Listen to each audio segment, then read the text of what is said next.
this, a long time, right? And I want to thank you for that. And then Sheriff Carmine Marceno.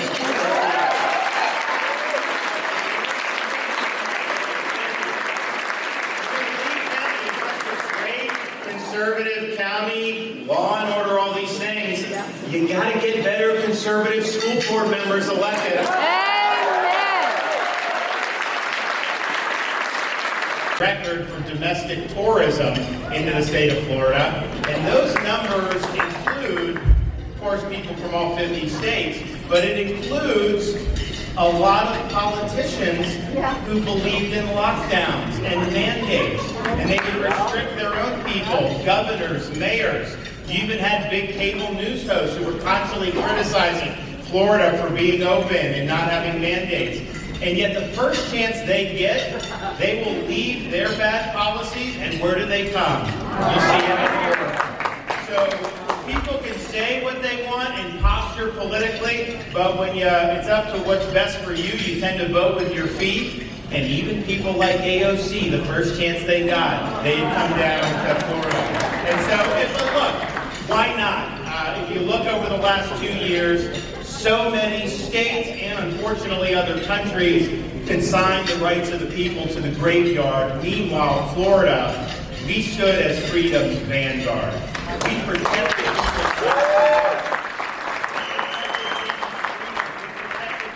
small businesses. We made sure every kid in our state had the ability to go to school in person 5 days a week. And we made sure they could do that without having to wear a mask for 8 hours.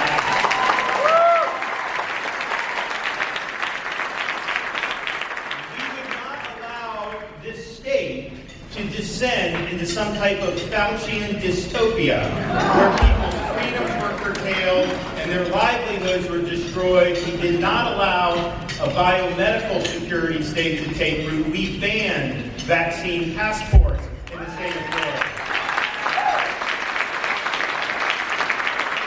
The federal government, as well as many private companies and even some local governments, we're threatening to terminate the employment of many good employees based on the COVID jab. We called a special session and we said, we're giving you protection. Nobody in Florida is going to have to choose between the job and their jab. And we want to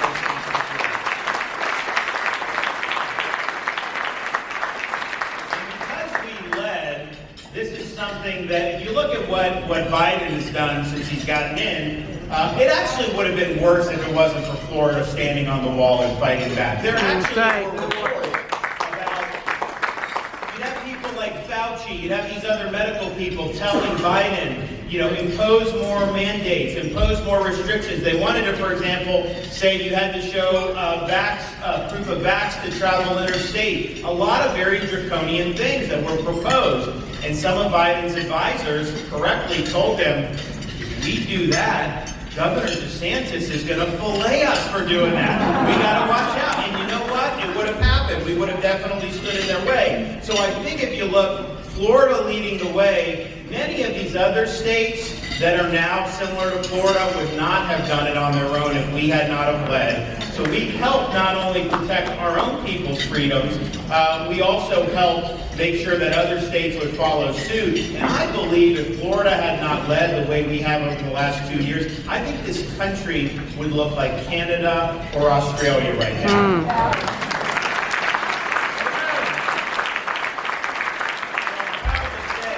Freedom has prevailed over Fauciism. And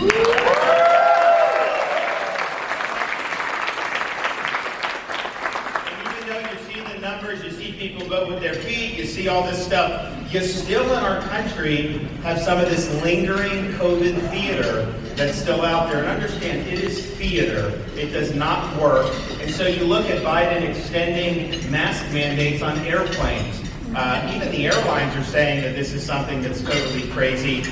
You're doing this, it inhibits the economy. There's people that would be flying that don't want to sit there. I mean, this is what they consider science.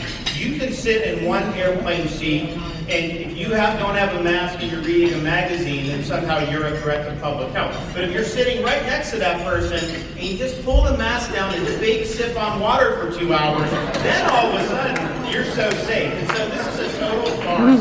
But what it does do is it inhibits the economy, it hurts the functioning of the supply chain. This Fauciism, you have truckers that aren't allowed to cross borders because of vax.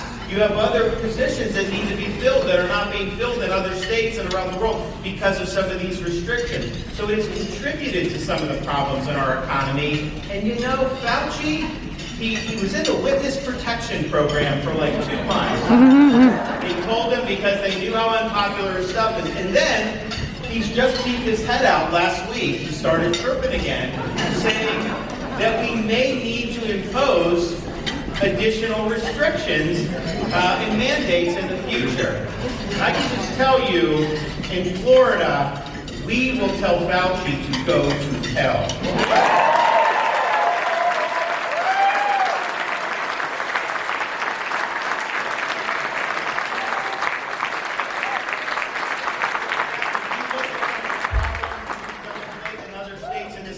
Florida's outperformed on the economy. It's hurt the economy. It's caused and helped contribute to inflation. Certainly the printing of money has done that. And so the old adage that I've updated now for our time is a recession is when your neighbor loses his job. A depression is when you lose yours. A recovery is when Dr. Fauci loses his. We have led across the board as Brandon flounders every day in the White House. Our country continues to see problems. Florida is standing up, and we are getting things done.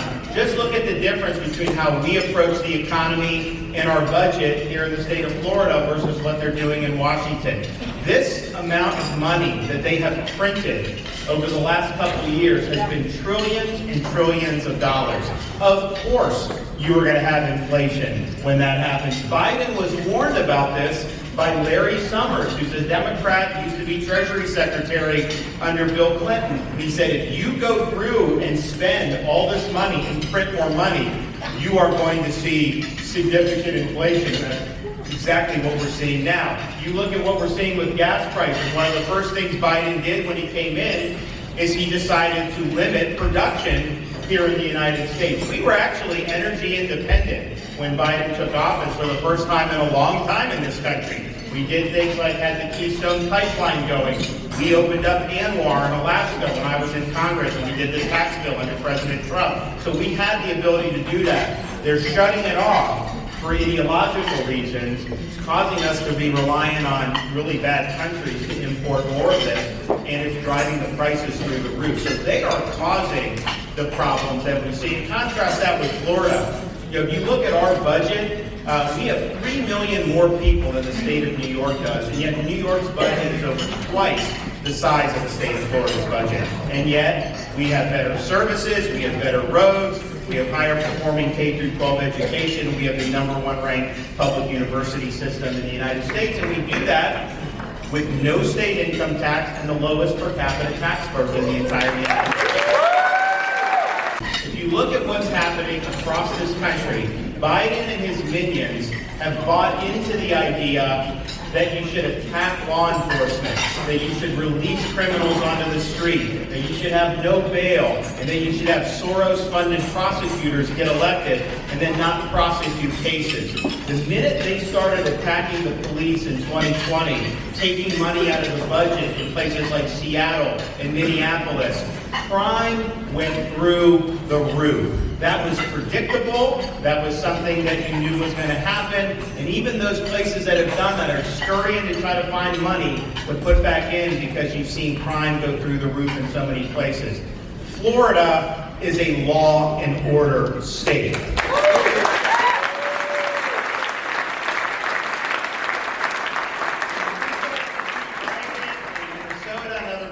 In 2020 in the summer, I said that is not happening in this state. We called up the National Guard immediately. We had state law enforcement helping our locals, and the result was you didn't see Florida burn to the ground like you saw many of those other places across the country. And the result and the reason is We support the people in uniform. While other states were defunding or cities were defunding their law enforcement agencies last year, we did $1,000 bonuses to every single sworn law enforcement officer in the entire state.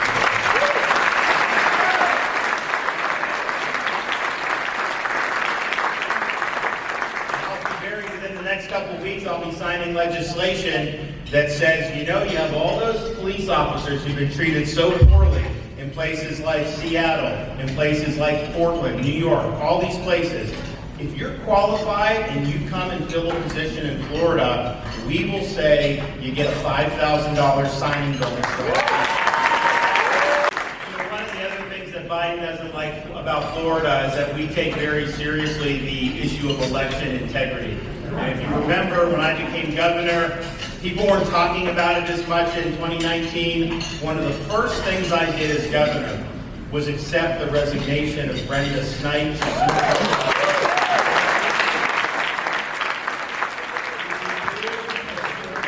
Elections in Palm Beach County. We were not going to allow those two counties to botch any more elections in the state of Florida. And so we made those changes. When COVID hit, we didn't change any of the rules. We followed the law. We made sure that everything was transparent. And the result was, by midnight on election night, Florida had counted 99% of all the votes, and other states took days, weeks, and sometimes even months. We actually had people a couple days after the election saying, gee, why can't all the states be like Florida when it comes to elections? I can tell you they didn't used to say that about Florida. So we were proud of doing that, but we also looked around and saw some of the things that were going on. So last year I called upon the legislature to do a big election integrity package. And what we did in that bill that I signed was ban ballot harvesting in the state of Florida.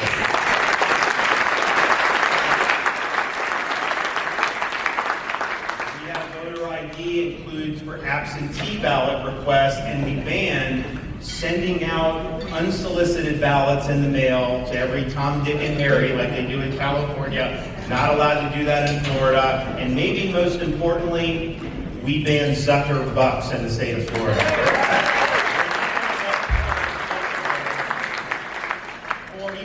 For $400 million in these nonprofits, they would go in and commandeer the local election offices. They'd bring in partisan operatives, and they would actually run the elections for partisan purposes. And that has no place in the state of Florida. And we were one of the first states to ban that, and we're happy that we did. Now, in this legislative section, I'm going to do another bill signed. We made ballot harvesting a third-degree felony in the state of Florida.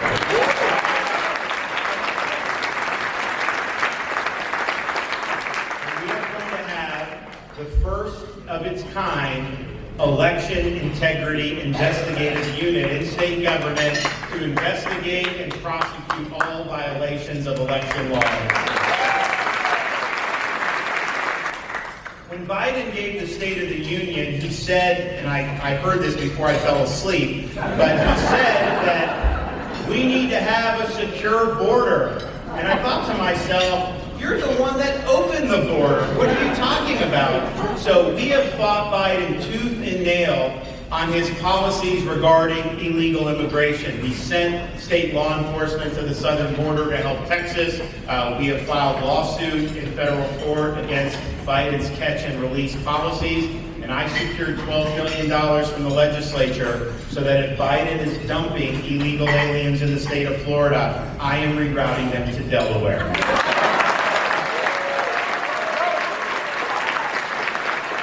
Since I've been governor, we have made Florida the education state. And part of the reason we've been able to do that is because we believe that parents have a significant role in what goes on in schools.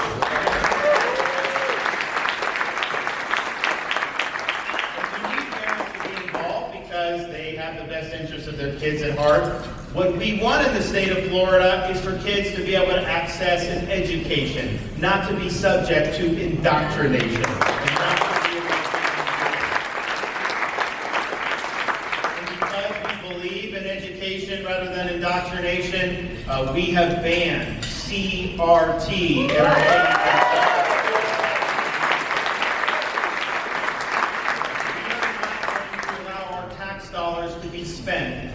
teaching our kids to hate this country or to hate each other.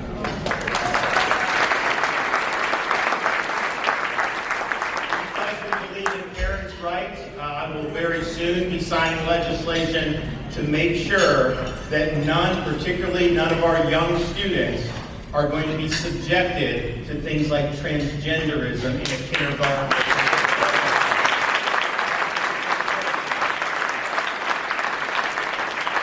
You might have heard stuff about that in the media. They love talking about it. They didn't read it, or they didn't care what was in it. They tried to create a narrative, but I think the thing is people see through these narratives now.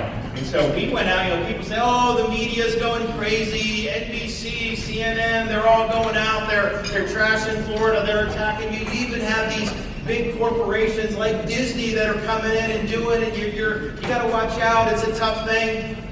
Here I stand. I am not backing down to this.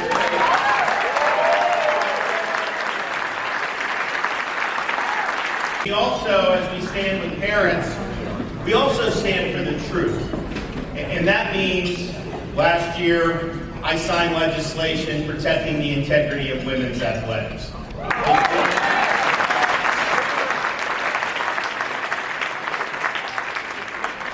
means when you have an NCAA allowing men to compete in these women's sports like swimming and actually denying women swimmers the chance to win a national championship. And we had a girl who grew up right down the street in Sarasota, just north of here, Olympic medalist, All-American, comes in second to a male identifying as a woman.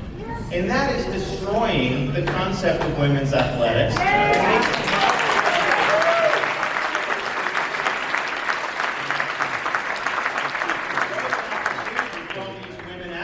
Work so hard, but I'll tell you this, it's even bigger than that. Because what the NCAA is doing is they're asking us to participate in a lie.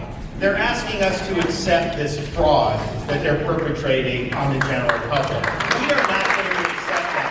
The truth is the truth. And we are going to stand for opportunities for the women in the state of Florida. I think if you look what's going on with Brandon, you look what's going on around the country. Florida is freedom's last stand.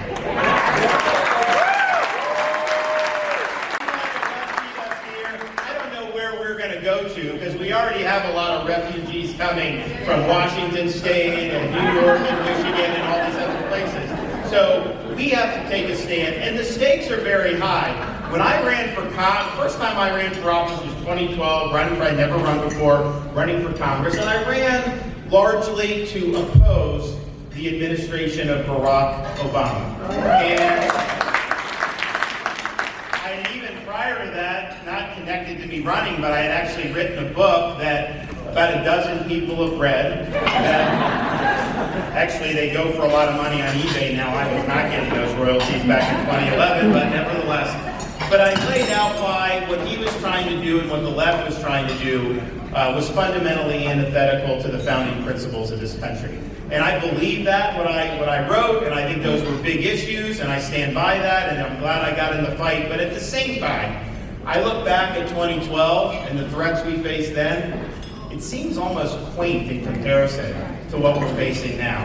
Because I think freedom is under attack across a wide range of institutions. I mean, if you think of how insane the left has become, if they had been able to elect in 2020 just a couple more U.S. senators, what would they have done with that power? They would have packed the U.S. Supreme Court. They would have made D.C. a state so that they could have two radical left-wing Democratic senators elected effectively for life. They would have abolished the Electoral College so that California would be able to elect the president every 4 years. And they wanted to federalize ballot fraud and ban voter ID in every single state in this country. So you think about that and you ask yourself, okay, whatever you think about that, there aren't a lot of American families that are sitting over the dinner table saying, oh man, if only we could federalize ballot harvesting, or if only we could make D.C. a state. Nobody is talking about that except the most radical left people in our country. The families are sitting there talking about gas prices, inflation, the border. They're talking about crime. They're talking about things that are impacting their daily lives, education. And so they're doing that. That is an agenda for a movement that is not just looking to score policy victories. They want to render the conservative half of the country second-class citizens. They want to lock us out from having any real meaningful voice in the government. And they're playing for keeps. And what are they playing for? What's motivating them with this? Well, they have this new, relatively new iteration of leftism with this woke ideology. And if you look at what woke ideology is, I mean, woke ideology is something that will not say that it's bad for a man to compete in women's sports. A woke ideology will say you should teach kids to hate the country and hate the founding fathers and all those other things. The woke ideology says take down statues of Theodore Roosevelt and Lincoln and Thomas Jefferson and take George Washington's name off schools. What are they trying to do? They're trying to erase history. They're trying to delegitimize the founding principles of this country, and they want their leftism to basically be the foundational principles of our society. Wokeism is a form of cultural Marxism. They're trying to tear at the fabric of society, and I can tell you this, if they're able to succeed in that project, this country will be destroyed as a result of it. And so they are playing for keeps, and they have so much help nowadays. It used to be, you wouldn't think like corporate America was going to be very aggressive in some of these ideological things. All these major corporations, they're going woke. They're pursuing woke ideology. We saw it with Disney, with them attacking us over the Parents' Rights Bill. You see it in the Georgia voting rights, the voter ID legislation they did last year. When they moved the All-Star game, you have Coke and Delta and all these companies virtue signaling and bowing down to the left. You look at big tech and what they're doing. 10 years ago when we talked about big tech, we would have liked big tech and these platforms because it let us go around the legacy media. We didn't have to worry about CNN or New York Times or any of those. And it was an open platform and we could kind of share information as we saw fit. Well, that has changed. When Trump got elected, they're like, we can't allow this to happen ever again. And so they've now become the #1 forum for censorship in this country. They are trying to enforce the official narrative of the Biden regime. So when people like me step out, they've taken my videos down off of YouTube. They will put warnings on things that I'm doing as the governor of the state of Florida. They are the censorship arm of the Democratic Party. And so that's a big, big deal because they control so much speech that it's harder for us to communicate. It's harder for us to get our message out. And who are they choosing to amplify while they try to suppress us? They're trying to amplify the failed legacy media outlets that nobody trusts in the first place. They want to shove CNN down your throat, New York Times, Washington Post, NBC, all of those to try to keep the narrative on target. And so if you stand up and you dissent for the narrative, if you speak the truth, they are coming after you. When society becomes unmoored from truth, those who speak it will come under attack. You will be smeared, you will be libeled, they will lie about you, they will do whatever they can to try to shut you up. And the good news about this is even though this wokeness has infected so many different institutions in our society, it really is an elite-driven phenomenon. It's a mile wide right now, but it's only an inch deep. And so if you have people that are willing to stand up and fight back, the people are with us on this. And you can win these fights. And we have won these fights.